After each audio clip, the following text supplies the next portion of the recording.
All right. Hello, everyone. And we are back for another update in regards to the Operation Noetics case. And myself, as well as Dee and Paul, we've all attended the hearing last, I forgot the date. When was it, guys? Help me out. The 15th. Wednesday.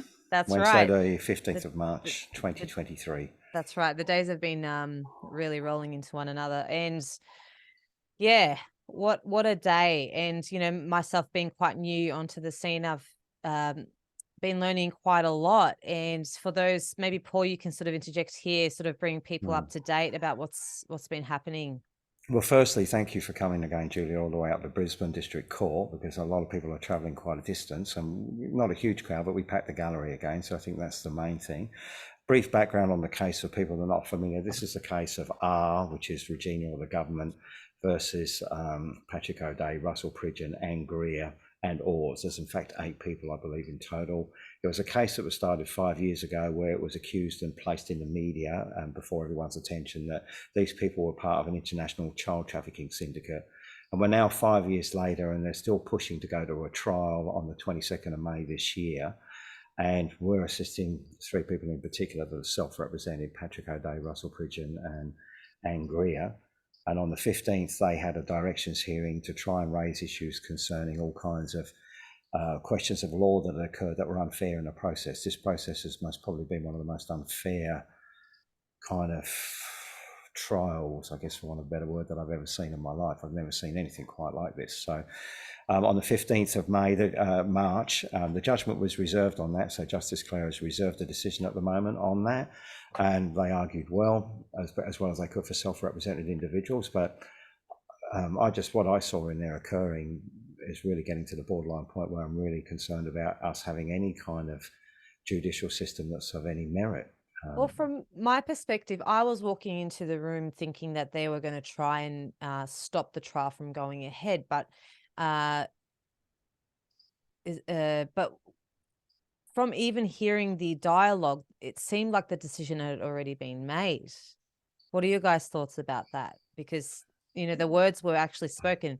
The judge was giving examples of what they could do once they go into trial, and to me that already it gave that suggestion that the decision had already made. Well, yeah.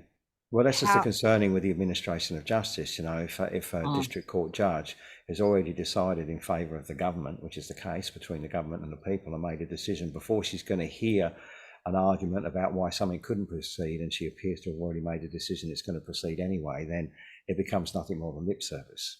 So that's a very significant issue that you've raised, and an important one. And Paul, just tell us, you were there, you've been there all the time. Did she suggest to the prosecution that they should get ready to pick a jury in the previous hearing? I recall something about that before. Yeah, I had a previous hearing on one on the phone before that, but I do recall that occurring about picking a jury before. So yes, in part, but that's as weird as it is, to me, it's not the core issue, because if we're dealing with a separation of powers issue, which it appears that we are, that's very important for the Australian public, in my view, because if the judicial system basically condones abuses of process, it's no longer a judicial system and you don't have to abide by it. That, to me, has serious ramifications, because that's my position. And I think anyone else with half a brain will do the same. So they're running a very fine line here at losing any semblance of democracy. And I think we're actually watching the beginning of the collapse of a system. That's what it appears to me to be. And the protection of abusers. Yeah, and the protection of abusers. The system's and it's like, I walked away that day feeling pretty, I actually felt pretty upset, because I was like, this is the system that we're living in. And they're making an example out of innocent people that are trying to protect children. And so how do we take our power back? I always think about things in the terms of energy. We're dealing with the most ugliest type of energy, and standing and defending yourself against that takes I can't even think about what that feels like. But we're up against something, probably one of the most horrendous things that I've ever witnessed in my life. And that's why it was really important for me to be there, because, I've been listening to both of you guys in past interviews that you've done, and the amount of work that you guys have been doing. And I know that for myself, being there and actually seeing that occur, and the things that they say, it's the sneaky language. They're spinning a web around them. Yeah, and the interesting thing is, Julia, that they haven't even started spinning the web. This is just the preparations for the web. And what I find amazing, it's like, it's difficult to get your head around. It's like we're on a society, a moral and civilized society is on a different bandwidth to what's happening in the court. And, the prosecutor stood up and gave, went through the case and went through the defense's, what they could defend themselves with. And he said, if they show the jury that there's a reasonable belief that they acted on the basis that the children were abused, well, that's a defense. If anyone in their right, sane mind have witnessed these three people that were there for 4 years or more, if they don't think they've got a reasonable belief, they've got more than a reasonable belief. Why are you even having a trial? It's just, it beggars belief. Well, Justice Clare said one thing at one point, and I have to get transcript to actually quote it exactly, but she said something about, I'm not here to decide on the morality of your choices. I'm here to decide a question of law. I remember that. That very sentence one defines morality and law as being two separate things. If there's not a connection between the two, we have a very serious problem, in my view, because if you've got law without morality, I don't know what kind of law that is. So I think that's distressing. And I'll also come back to the basics here. Like right at the beginning, the prosecution, I'm going to call him Mr. Bean, even though we do have a right to say his name when we're talking in an open justice system. There's no law that says we can't mention his name, but just as a matter of respect, I'm going to call him Mr. Bean. And Mr. Whippy is his junior assistant, the two with the wigs on. He spent the best part of 40 minutes talking about how they were preparing their evidence, and they should have the stuff together in a couple of weeks for the evidence that they're going to need for the trial against these people that have been part of in this system now for 4.5 years or more, D. So here he is telling the judge 2 months out from a trial that they're still preparing the evidence against the people that they charged 4.5 years ago. And he was allowed to do that. That straight off the bat for me was like, are you kidding? I think that firstly, and the second thing with these three people is they still don't have a readable brief of evidence. They don't know the evidence before them. Fundamental Law 101, if you're going to be charged with any offence, you have a right at law to know what that charge is against you and the evidence to be used against you. And here we have a situation with senior counsel, King's counsel, arguing that they're still taking some more time and they're not even finished with that evidence. And he was only talking about presenting it to the jury and to the trial. He completely forgot about the defendants that still don't have it now. I mean, he was also arguing the fact that, that they should be able to use USB sticks and computers and the technology accurately, where it's actually, well, they had issues to begin with, like because of all the passwords they were getting faced with trying to use it. And it seemed very confusing. Like Anne, Patrick and Russell, I don't think Patrick has a computer. I think he works off his iPhone. I don't think he even has a computer at the moment. Apparently the volume of data that they've collected, you could probably look at some, phone transcripts, and there might be 40,000 pages, and they'll pick one line out of that. So it's impossible to defend such a brief, and everybody knows that. That's what they do in children's court. And they throw a whole lot of dung on a fan, and they hope some of it sticks. But there's another principle here, Paul, that maybe you can expand on. The prosecutor has to be truthful in presenting the facts before them. And they should present all the facts, all the exculpatory evidence. So when the AFP confiscated Russell's computers, on Russell's computers were all the evidence of Professor Briggs's reports, her assessments, and everything. So they actually are they withholding the defense's Well, evidence? they didn't just take it off him. It was taken. There was a number of people involved in this case that all had their computers taken. So they took the evidence that they need to defend themselves. It's a good point, but that's exactly what happened, and they can't get it back because they're refusing to give the evidence back that they've got, saying that, well, it's not in our possession. It's like, well, but you took it. Yeah, the AFP, so, you know, like, oh, but it's not in our possession. Yeah, but you took it. Oh, it's not in our possession. Yeah, but you took it. You know, like, but nothing happens. You know, so it's beyond. I'm just dumbstruck. I'm actually a bit of a loss. I'm trying to work out strategy here and how we can help these people, but. I was sitting there and I was like, this is a joke. Like, this is not actual intelligent people in front of me that I'm with. This is not intelligent. This is childish behavior.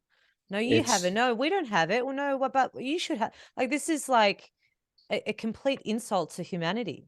Like, and they're saying that they're standing up for the principles of law. Like, this is ridiculous. The first principle of law is to investigate the abuse, and that's the other point. And I'm just looking at my notes here. She said, Judge Clare said, because there's an argument, they've removed section 286 that it's a duty for everyone to defend, to provide the safety of a child. But she said, and I mean, this is as best as I could write down, whether the children were abused or not is not relevant to this case. Can you expand on that, Paul?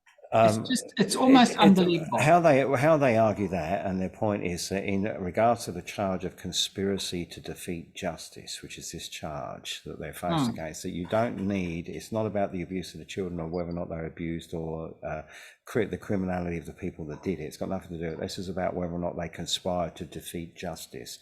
So you don't need the proof of the abuse of children to prove the charge on beyond reasonable doubt against the defendants.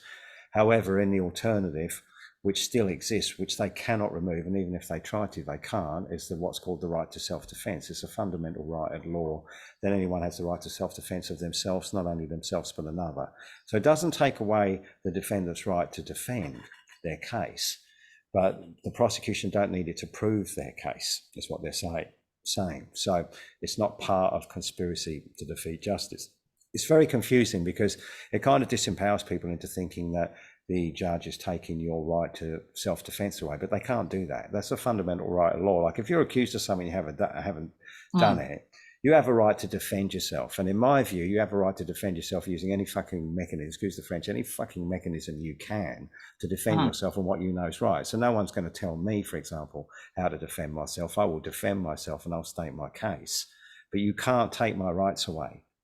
Right, so that's the bottom line. So they have a right. So what's happening if it goes to trial? Then the only hope they have is they have to show the disclosures of the children. Now, I've got one of them, but just remember too that this international child trafficking syndicate is in fact only two cases. There's two conspiracies. One is the Doubleday conspiracy, and the other one is the GREER conspiracy. You know, one involves two children and a mother that was away and hiding two children, allegedly hiding two children for 4 years. Another is a grandmother who had lawful custody that never hid a child anywhere ever. Put together and joined with Russell and Patrick like the meat in the sandwich somehow, when Anne hardly knew Patrick and Russell, no more than a few hours, and met them on Facebook, and was on the way back to court, had lawful custody. I've never seen anything this nuts in my life. Anne shouldn't even be there. And she gave an excellent, she spoke really, really well. And she was really persuasive. I think Judge Clare was in a little bit of shock on hearing her story, and then maybe expand what happened then. Paul. Well, the interesting thing about that is Anne's always argued her case should have been heard in Townsville because they've made her spend thousands of dollars travelling down to Brisbane all the time, 1,700 kilometres away, something from Townsville. Likewise with Patrick and Russell, who were both effectively charged in New South Wales that have been commuting to Queensland for years now. Also with draconian bail conditions, ankle bracelet for Anne, appearing in, every 6 times a week, having to go to the police station, can't do this, not allowed to talk to each other, not allowed to go on social media, not allowed to talk on any platform whatsoever to speak about what's happening, like draconian conditions. And then what's really interesting with what you were raising about Anne then is that she argued that, well, I don't have any connection. It should have just been, why shouldn't this just been in Townsville? And Justice Clare, after hearing Anne, realised, like she said, yeah, why not? Like, it doesn't make sense. And the minute that occurred, senior counsel sent someone running out of the room that went running to legal aid in the Supreme Court building, got somebody to sign off it and come back and said, Miss Greer's got legal aid. She's self-represented. So suddenly they went off and actually got legal aid for her sign without talking to the solicitor she asked to make application for legal aid, which was still on foot. And we already know that he actually completely misled the court. But they did that because, quite simply, and I think it's a good lesson for everyone in the public to know, is because her power was in being self-represented. And the judge heard her, and when she heard her case, she was prepared, even considering moving it. The minute that happens, of course, one of the 2 conspiracy charges drops away. And this is, right. So at the beginning of this thing, there was like 28 charges all up, and lots of them are gone. The ones about proceeds of crime overseas, they're all dropped because there were no proceeds of crimes. There was no multiple passports. There was no stalking with Russell, with someone else. There was no, all of this was all rubbish. So all of them are all dropped away. And child stealing become a child abduction, and then it became conspiracy to defeat justice for stopping the court doing something. Now it's conspiracy to defeat the justice for something the court hasn't done yet, which is the truth. Like it's nuts. And now we've got 2 conspiracy charges left, like the Doubleday and the GREER conspiracy. And if that one moves up there, that's kind of one of them gone. Right? That's it. That's explain. I know the trick in the children's court, Paul, is if they can't beat the protective parent, and specifically the mother, because they always go for the mum as a mental case, they immediately claim without any basis that the mother's got a mental problem. How do they prove conspiracy to defeat justice? How do you prove that? Good question, because it's a relatively new offence as far as offences go. It's only been relatively new on the scene. I'm not sure when the legislation was written around this exactly, or when it was added. I don't know any of that, but I know that I've heard of this charge being used a few times only, and I think it's relatively new, certainly relatively new in the judicial system. Conspiracy to defeat justice for something you haven't done yet is pretty much borderline future crime. Future crime is a very interesting thing, because if you start convicting people for things they haven't done on the grounds that they might do it, you're going to have yourself a big problem. Because if I think of my life and a number of times I thought about things which I never actually did, that I thought about, I would have gone to jail 1,000 times, because everyone thinks about things. People often say things that, like, I wish the government should all be hung from lampposts and stuff like that. But just because they say statements like that doesn't mean they're going to do it. They're just stating a strong opinion, and that could become a future crime. Have you seen the movie Minority Report? It's exactly what that is. Yeah. And have you heard of the woman in the UK that got arrested and charged for praying silently outside an abortion clinic? And she's just won her case. So it was in court the other day. Wow, that's so that was a thought crime. She was praying silently. Very dangerous territory. Yeah, and it was thrown out. It was thrown out, but she was arrested. I said we're obviously on the brink of massive changes here. This case with Russell and Patrick and Anne is a major one, without a shadow of doubt. It's up again for pre-trial directions on the 23rd of March from 10 a.m. in the Brisbane District Court. I'm going up again with Russell. It's just, I don't know where we're heading with this, but I think most importantly, having public attend is still very important. I'm glad that you guys were there, and I'm going to get there this time. I know it's hard because we can't keep travelling at our own expense, vast distances, but anyone in that region should come and support these people and come and watch what's going, because like Julia's seen it now, it's a bit younger than us, but she's seen what actually goes on in these courts. Once you start seeing it with your own eyes, You go like, excuse the game, And it excuse the makes- French. What the Yeah, fuck? sorry. Yeah, Yeah. but no, go on.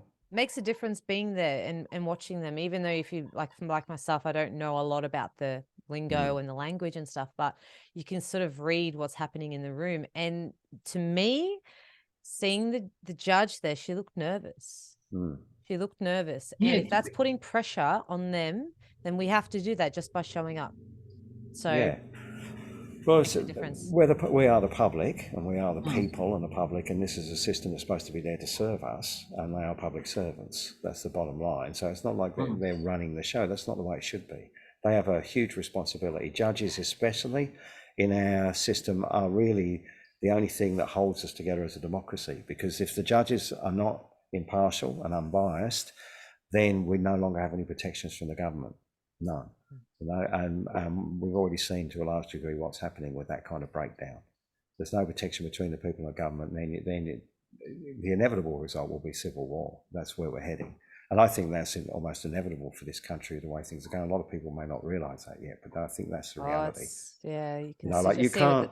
I mean, you look at Paris, you know, in France at the moment, and it's over just the retirement age going from 62 to 64, but that's not what's driving the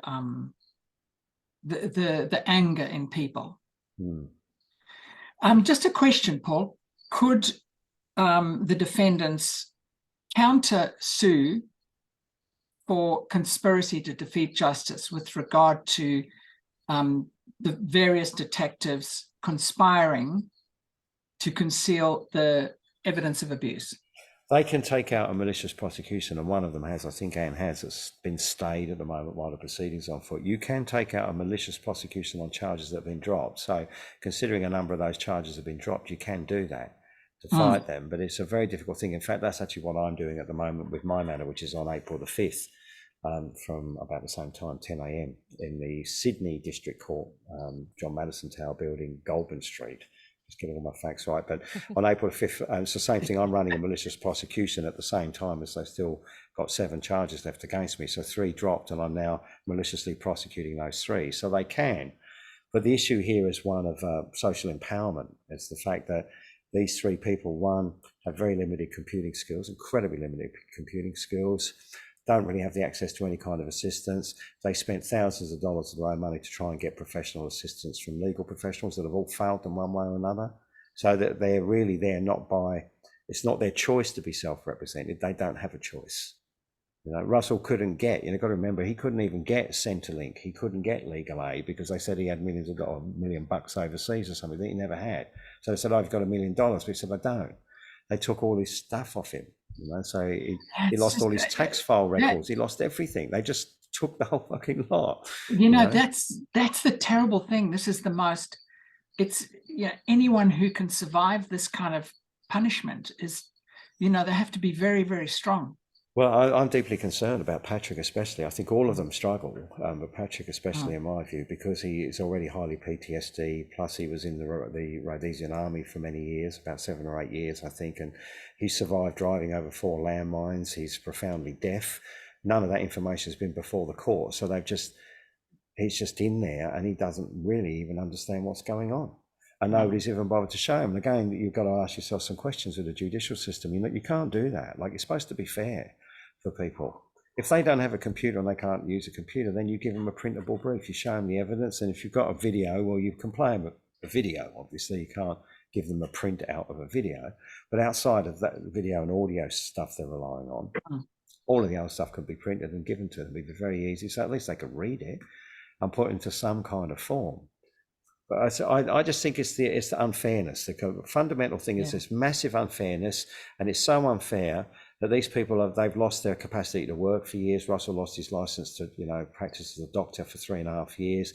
Patrick lost it. They can't travel internationally. Patrick's income was dependent on international travel, so he's been decimated. His wife's left him. He went draconian bail conditions for years, and then complete and total persecution in the media. And here we are, nearly 5 years later. And I'm listening to some Wally talking about they need a few more weeks to get the evidence together. Like, I just don't get it, right? And they're so handicapped. not knowing the case against them. The charges have changed so many times, no one could work it out. They said no reasonable human being could work this stuff out.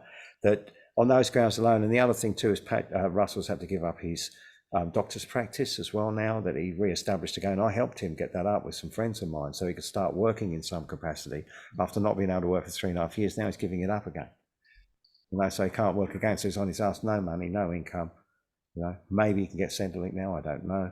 But that's it. And I paid for his airfare, just $533 my money to help him get there, because these people can't even afford to get to court. Right? They can't even fucking afford to get to court. If they take them to trial for 4 weeks plus, they're going to all be living in the park, and they've got conditions on them. They're not allowed to talk to each other. I mean, Anne Greer made, if you heard everyone laugh in there, it was the funny moment in there, because she said, Your Honour, can somebody please change the bail conditions so I can talk to Russell, or Patrick? I think she can't talk to either of them still. Yeah. There's a few rules been changed, but she said, take that off. So at least when we're sitting in the park together over there, and busking or doing whatever we need to do, at least we can talk to each other.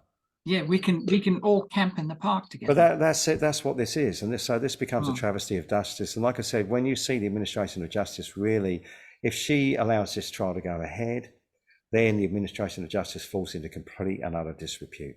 Right? There's nothing there to value anymore in this system, and there's no integrity. And basically, Wharton versus Gardner is established in the High Court. You don't have to abide by a court that's not a court. A court that condones an abusive process like this is not a court. So that you can just say that thing can just fuck off. It doesn't matter. I can swear because I'm not in contempt of court, because it's no longer a court. Right? And that's where we're at, borderline. The decisions made in cases like this one for Justice Clare, that's the bottom line for her, really, is if she's going to make that decision and throw the administration of justice into disrepute to protect the government and these people responsible for this, or is she going to stand and actually do her job impartially and make a fair and just decision for these people? That's really it, I think, in my view. Yeah. And it continues on the 23rd. Again, they're going to still keep arguing on the 23rd of March. I don't know what happens after that. I think there may be a date in April as well. They've got to try and get evidence together to subpoena. They're going to have to put all the evidence into the abuse of the children. I've got some of that here, so I think that's all going to have to go in. That's all they can do. They have to run their defence. So the abuse of the children is going to come out. Then, of course, Dee, as you know, when the child abuse comes out on video, they'll close the courts. So they'll try and close the courts so the public can't see it. They'll try to close the courts, which they do. Yeah. And, the secrecy and the privacy of the courts with the intent, obviously for the privacy of the children, it puts the children in harm's way. It's just unbelievable. It's secrecy for the perpetrators. It is too, but I mean, again, in their defence, you don't want to put up stuff of children testifying. No, it's terrible for the children to see it themselves. So you can understand that fundamental argument of protecting children from stigma, but the fact is it has to be played. So they're going to have to be very careful around that, because if they close the court, they can only close it for a showing of a video. But again, the people need to see the testimony of that child so they can understand why that person would believe it. So the jury has to see it. So they'll close that from the public. I guess is what will happen. So, but there's going to be a lot of it. They're going to have to keep closing the court all the time. So we've hit the half-an-hour mark. We were trying to keep this short and sweet, just to give the update. Was there any other sort of final sort of things that we needed to mention before? Well, we've only given a very kind of brief overview because we're all a bit in shock with what we're watching. But basically, in regards to the direction, the hearing on the 15th of March, that's judgment's been reserved by Justice Kerr at the moment. So she hasn't made a decision. She's thinking about all the evidence given. There were some really strong arguments of law in there concerning the invalid indictment, and also going back to the fact that the committal itself was a void committal, which is still on foot in another court, I might add. So that's all still moving along, but she reserved judgment on that. But unfairness was raised. It's been brought to her attention very clearly. I think it was pretty clear in my view that it's there and she can see it plain as day. So she hasn't made a decision, albeit, like you said, Julia, it appears that she made a decision before she's made a decision. She said it with her own words. So she did say it with her own words and then backpedal, because it is a bit like, well, we're going to trial anyway. This is really we're just going through the motions here, but we're going to just disagree with everything you say, defendants, and agree with everything Mr. Bean says and move forward. But yeah, so I'm going to go on the 23rd. There's lots to happen. There's a lot of stuff we're talking about what we can do to support, but mainly for people is come and see these court matters going ahead. Come and just say hello and come and watch, because you need to see what's going on. I think for every decent person in this country, if you continue to not actually look at what's happening in these cases, if you know about them, more for you, because no disrespect, but if you allow this to happen to someone else, you can think it's not me, but stuff like this happen, it's only going to be a matter of time before it is you and possibly your children. Well, they're after all the children, and you can You see know? that with Mm. what's happening everywhere now. So, Yeah. Dee, did you want to have any final words? Or No, it's my final say on it is that, you know, we're sitting in the gallery and we're watching three very caring, passionate people who, it's very difficult to not believe. If you're even an outsider, we know them, and we've, you know, I've known Russell for four years or more. It would be very difficult for an honest jury to look at them, listen to them speak, and not realize these are very, very good people with huge hearts that put their lives on the line for children they had never even met. And they're very, very special people.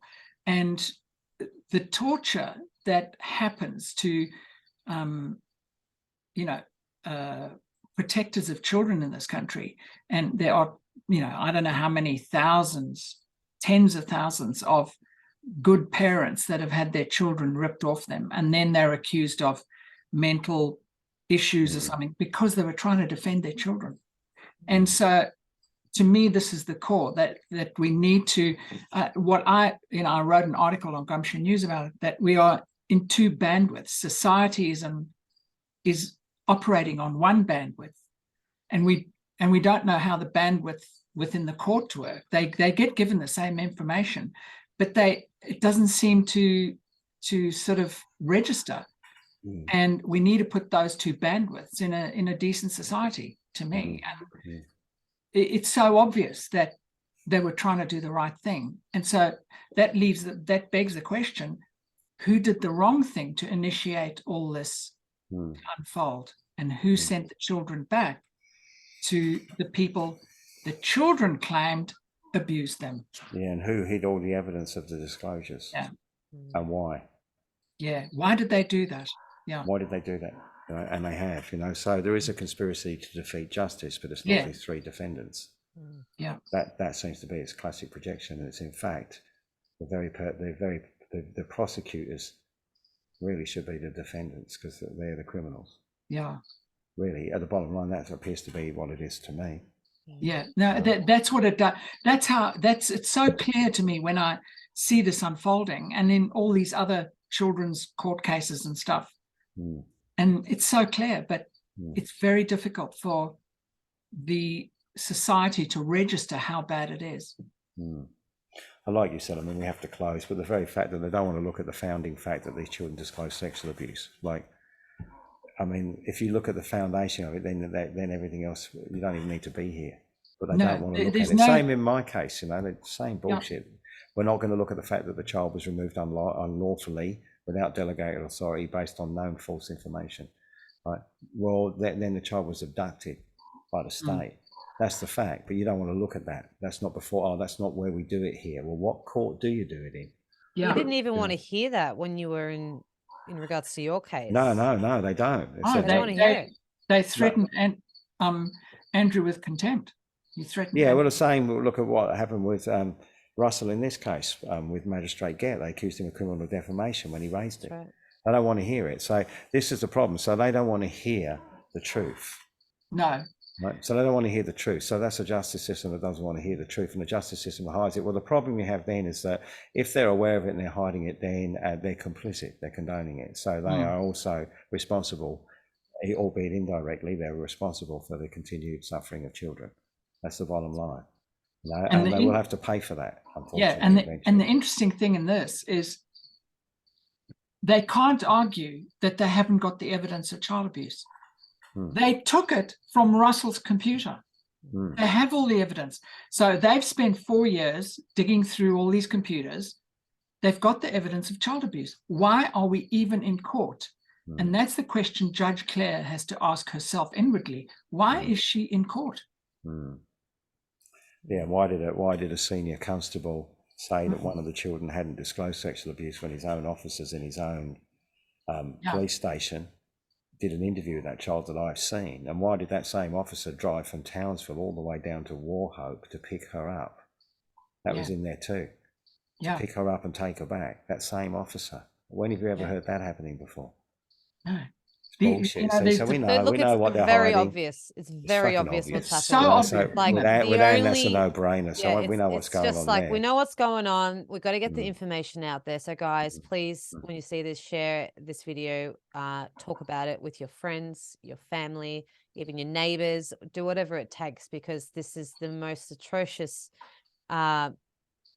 acts against just basic human rights that I've ever seen in front of my face happening. So Paul and Dee, you guys just have been doing such amazing work for such a while now, and Bit tired yeah, I'm tonight, really I'm sorry, but anyway, still here.